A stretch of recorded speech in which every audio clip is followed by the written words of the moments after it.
Bonjour à toutes et à tous. Aujourd'hui, nous allons parler de la nouvelle suivante d'Edgar Allan Poe.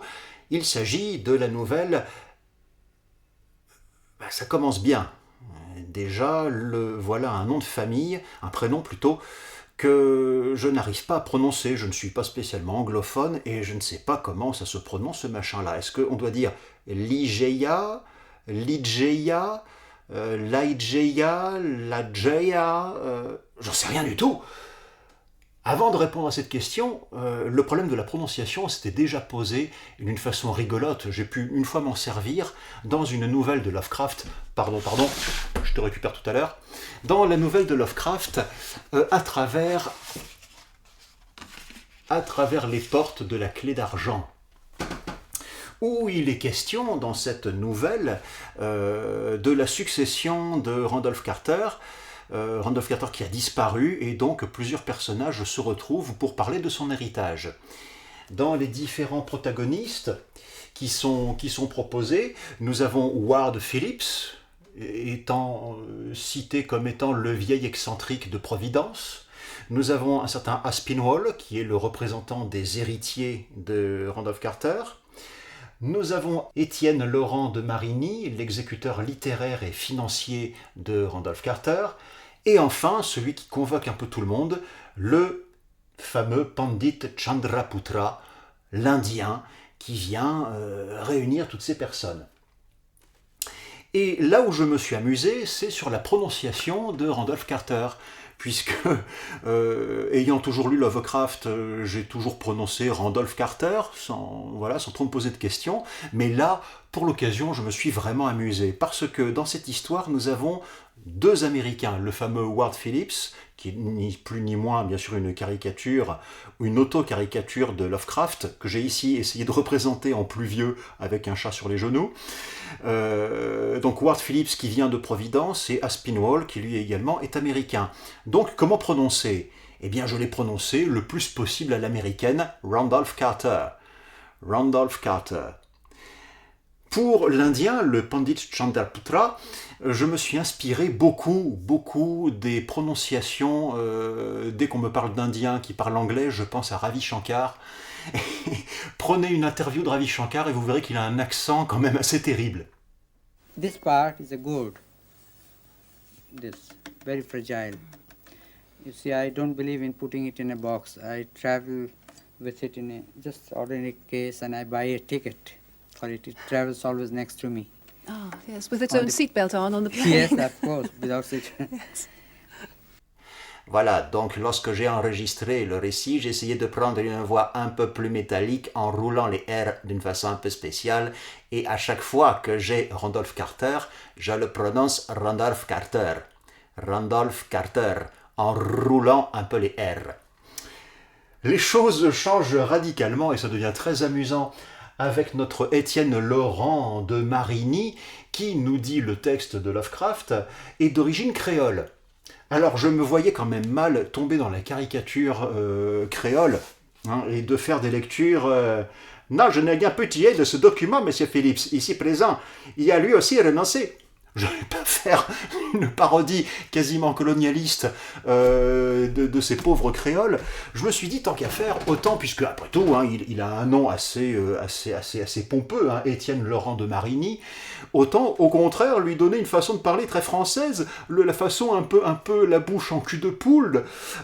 J'ai failli faire une prononciation à la Jean d'Ormesson, la mâchoire avancée, très exagérée et très maniérée.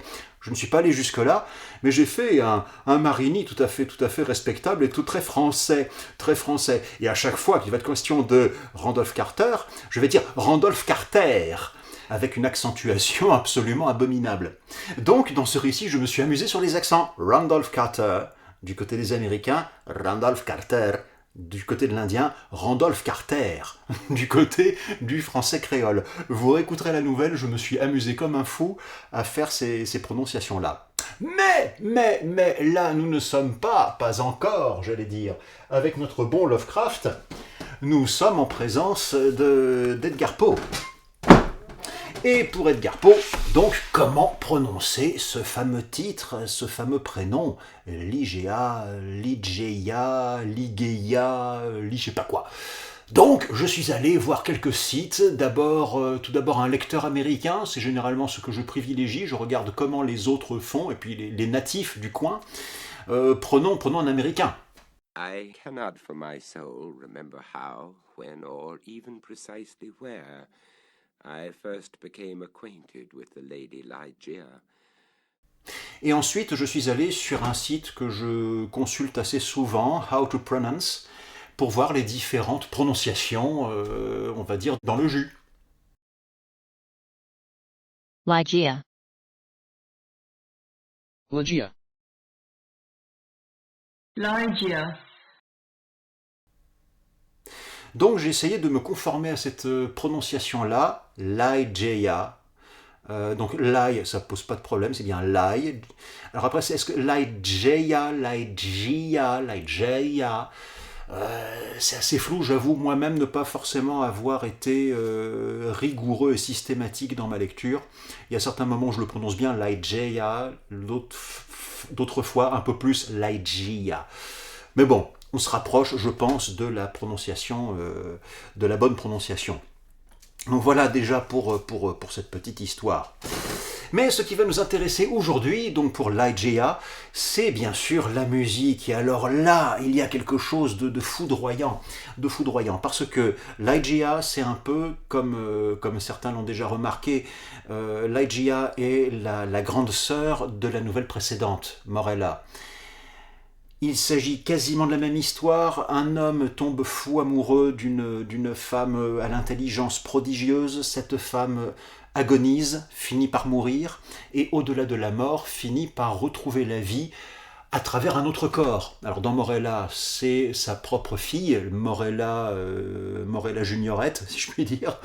Et dans Ligeia, c'est la seconde épouse du narrateur, Rowena, à travers laquelle Ligeia revient complètement à la vie. Donc c'est exactement la même structure, exactement la même idée, beaucoup plus développée. Hein. Morella est une nouvelle très, très rapide, j'allais dire, une vingtaine de minutes. Celle-ci fait largement ses 50 minutes. Hein. Donc on est sur quelque chose de beaucoup plus long. Et musicalement, j'ai voulu conserver la même idée, l'idée de base qui était utilisée pour Morella, c'est-à-dire d'utiliser une note, une harmonie par note, hein, pour Morella. Là, je vais faire la même chose pour Ligeia. Sauf que j'ai envie d'aller plus loin. Bien sûr, il va falloir rester romantique. C'est complètement romantique comme texte. Tout le début est magnifique. Hein. C'est l'admiration, la description du narrateur par rapport aux yeux, par rapport au regard, par rapport à la pensée, à l'intelligence de Ligeia. Il en est fou amoureux. Il y a des textes, des passages d'une toute beauté. Hein. Ses yeux étaient pour moi... c'est où ça voilà. Ses yeux, ses larges, ses brillantes, ses divines prunelles. Elles étaient devenues pour moi les étoiles jumelles de Léda, et moi j'étais pour elles le plus fervent des astrologues. C'est magnifique. C'est magnifique un passage comme ça. Et donc voilà, il y en a tout plein, ça dure. Alors, il faut donc être romantique. Encore romantique, mais romantique en étant beaucoup plus développé. Et puis en essayant peut-être de coller avec l'idée de la vie qui va dans un sens, puis la vie qui recule, puis la vie qui permute dans une autre existence et qui revient à l'existence première. Donc il y a tout un jeu au niveau narratif qu'il serait intéressant de retrouver au niveau musical. Alors c'est parti, mes amis. Au niveau musical, nous avons le thème de Ligeia. Alors je prends mon petit carnet comme d'habitude, et le thème de Ligeia que je vous mets là en gros. Tiens, je vais enlever Edgar Poe. Salut. Le thème de Ligeia est extrêmement simple.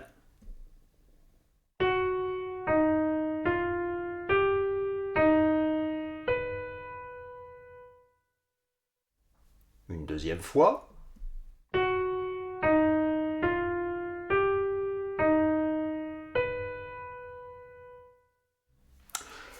Bon, c'est un peu court. Hein, c'est un peu court. Ligeia, 6 notes, 6 lettres. Et il faut tenir 50 minutes avec ça. Ça fait un peu maigre. Donc, tant qu'à faire, on va essayer de développer ce thème et utiliser une technique connue depuis en fait très longtemps. Connue au moins depuis Guillaume de Machaut. Nous sommes en plein Moyen-Âge. Et en plein Moyen-Âge plutôt gothique, pour l'anecdote, Guillaume de Machaut est un musicien très important puisque c'est à lui que l'on doit la première messe intégralement polyphonique. La messe ordinaire est composée de 5 parties, Kyrie, Gloria, Credo, Sanctus, Agnus Dei, et on avait déjà des présentations polyphoniques avant Guillaume de Machaut, mais c'était une partie, c'était le Gloria ou le Credo. Là, avec Guillaume de Machaut, c'est la fameuse messe Notre-Dame, nous avons les 5 parties entièrement polyphoniques. Donc ça, c'est un travail inestimable, incroyable, et donc c'est la plus ancienne messe polyphonique que nous ayons. C'est ce même Guillaume de Machaut qui va s'amuser, parce qu'il ne va pas faire que du religieux, il va également composer des œuvres profanes, et parmi ces œuvres profanes se trouve une œuvre très intrigante qui s'appelle « Ma fin est mon commencement ». Et le principe est que toutes les voix vont lire et chanter leur partie musicale, et arriver à un certain point de la partition, lire dans le sens inverse. Donc on lit la musique de gauche à droite, et arrivé à un certain point, on la relit, mais de droite à gauche.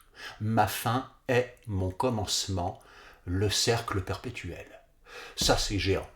Alors, si nous faisions la même chose, puisque Ligeia va vivre et mourir, va agoniser, ne pourrait-on pas s'amuser à faire la même chose? Voici donc la présentation originale.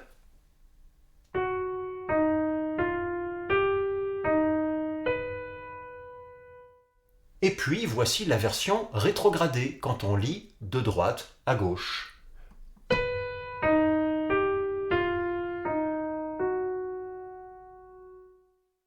J'enchaîne les deux.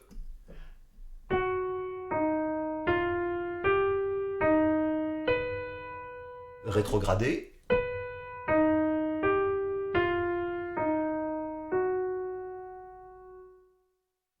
Et voilà comment on passe de 6 notes à 12. C'est déjà un peu plus large. Mais si nous allions plus loin, parce que oui, Guillaume de Machaut est bien connu, mais il y en a un autre compositeur tout à fait tordu, un certain Arnold Schoenberg, qui au début du XXe siècle va mettre au point la musique dodécaphonique, et dans les principes de la musique dodécaphonique, je vais passer là-dessus parce que c'est assez complexe, il prend une série de 12 notes, les 12 notes qui constituent la gamme chromatique, va les présenter, ces 12 notes, d'une certaine manière, puis va proposer le rétrograde, exactement ce que nous venons de voir. Mais Schoenberg va plus loin. Il s'amuse, là aussi d'ailleurs la technique n'est pas nouvelle, Jean-Sébastien Bach le faisait déjà dans certaines de ses pièces, il va faire la présentation en miroir, c'est-à-dire que tout intervalle ascendant va devenir descendant, et tout intervalle descendant va devenir ascendant. Donc en fait, on retourne le thème, c'est pas qu'on le lit de droite à gauche, on le lit à l'envers, en symétrique. Voici le thème original.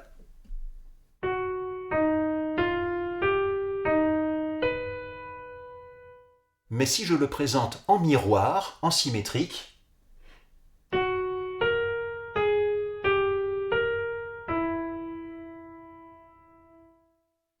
voyez que la tierce descendante initiale devient une tierce ascendante, la seconde ascendante devient la seconde descendante, etc., etc., etc. La formule miroir, donc,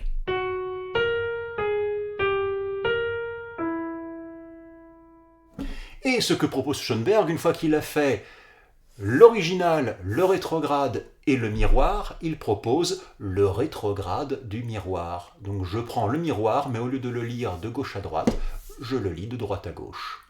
Ça donne ceci.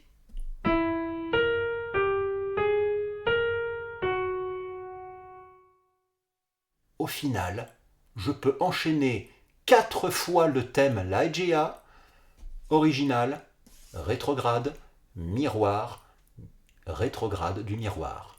Ça donne ceci.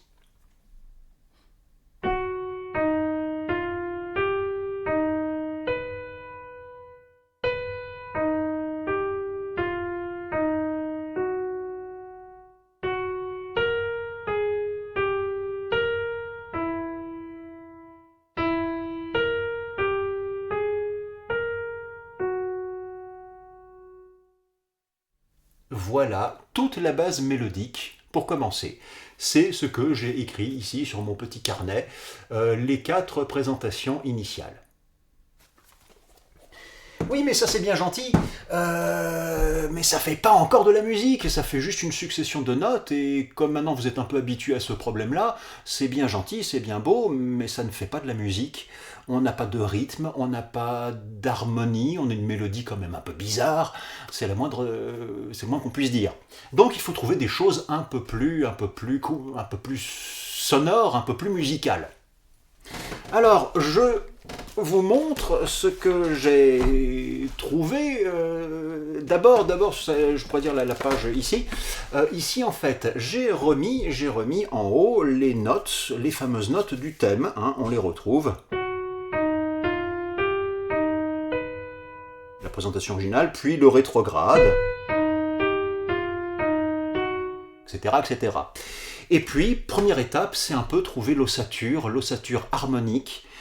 Quels accords je pourrais mettre en dessous de ces notes thématiques pour obtenir un enchaînement à peu près cohérent.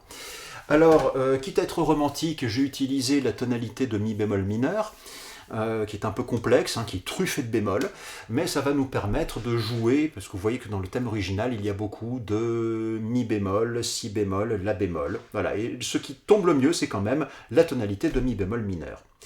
Voici L-I-G-E-I-A harmonisé. Ça donne ceci. On va le prendre ici.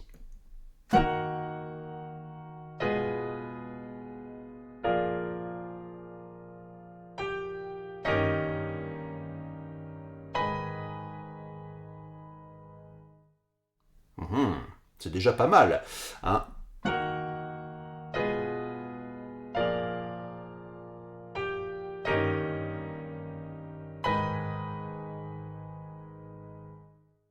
Arrivé, ça c'est l'IGA, ensuite c'est le rétrograde.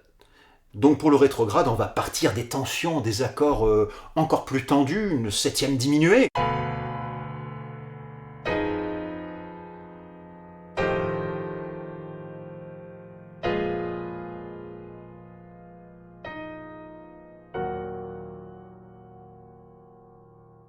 Et dans cette présentation, en fait, le dernier accord, une fois fait le mouvement rétrograde, le dernier accord récupère en fait le premier.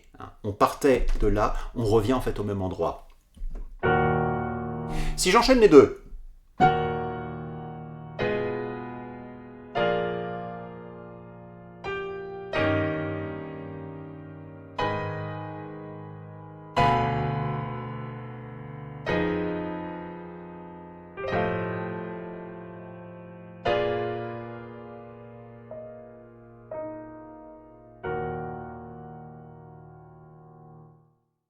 puis arrive le miroir, c'est la troisième zone. Là, alors là, c'est une... je ne peux pas développer. Sont des modulations, des changements d'accords typiquement qu'on retrouve beaucoup chez Wagner. On parlait de Wagner par rapport au manuscrit trouvé dans une bouteille, où on va utiliser une note commune entre deux accords, mais qui n'ont rien à voir entre eux. Hein. On va passer de ça sur le sol bémol qui appartient à mi bémol mineur.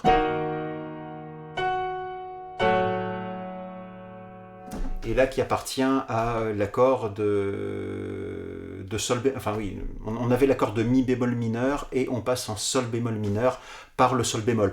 Bon, je passe. Mais donc on entend, je pense que c'est ça que vous pouvez percevoir, on passe d'une couleur à une autre quand on passe de l'articulation de la phrase 2 à la phrase 3. Hein. Déboîtement. Ici, premier accord. Et puis, ensuite, une sorte de série d'accords.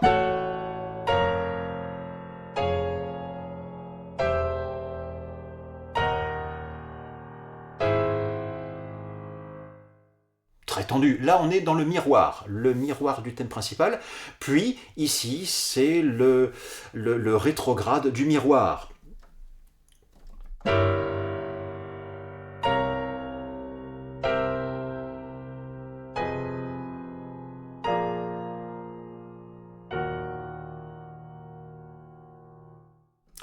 Voilà, toute l'ossature harmonique très tendue, on sent bien.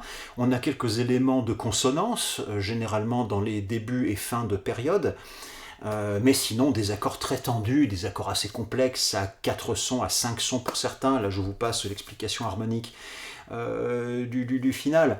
Mais on a vraiment une matière très travaillée, hein, et qui correspond bien, j'allais dire, à la mentalité de Ligeia et de la relation qu'elle entretient avec le narrateur. Si j'enchaîne tout ça,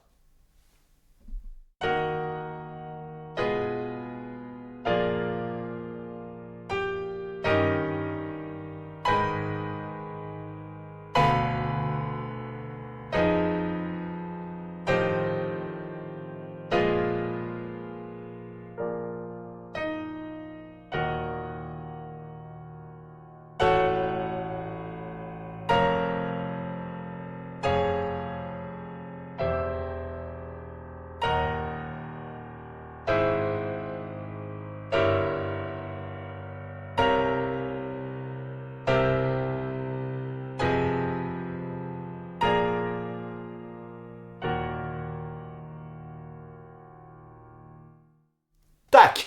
Et là, on a toute l'ossature de Ligeia. Alors c'est bien gentil, mais ça ne fait pas encore un morceau. On a quand même pas mal avancé, on est parti de 6 notes au départ, hein, souvenez-vous.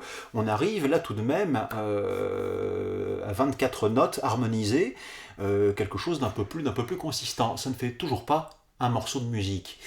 Mais on n'est pas loin, on commence à se rapprocher quand même sérieusement.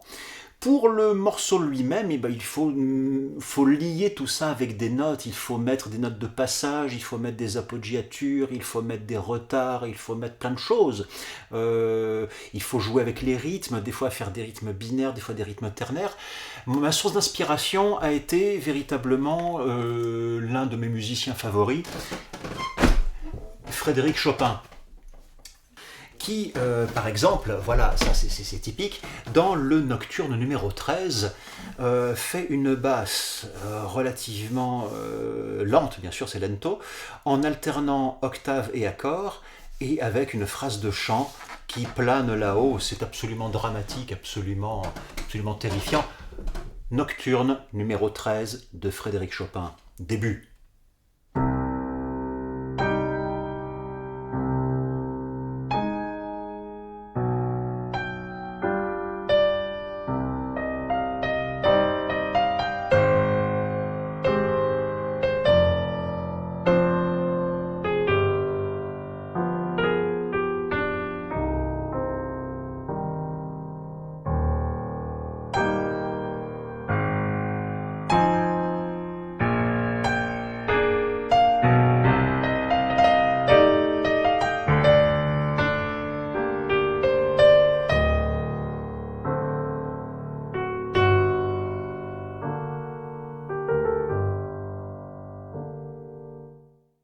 Etc. Vous voyez donc basse très pesante qui alterne note, accord,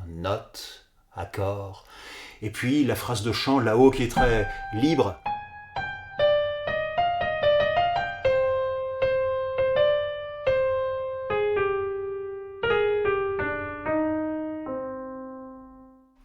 Voilà, très orné, hein, et voilà. Donc je me dis, faisons la même chose avec Ligeia, puisqu'on veut faire du romantique.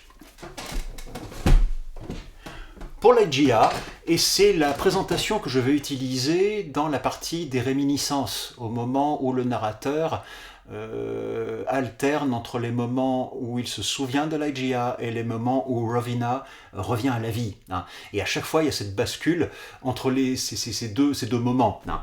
Et donc, à chaque fois, je l'ai présenté de cette façon-là. Ça ressemble à ceci.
voilà comment est composée la musique de cette nouvelle si perturbante.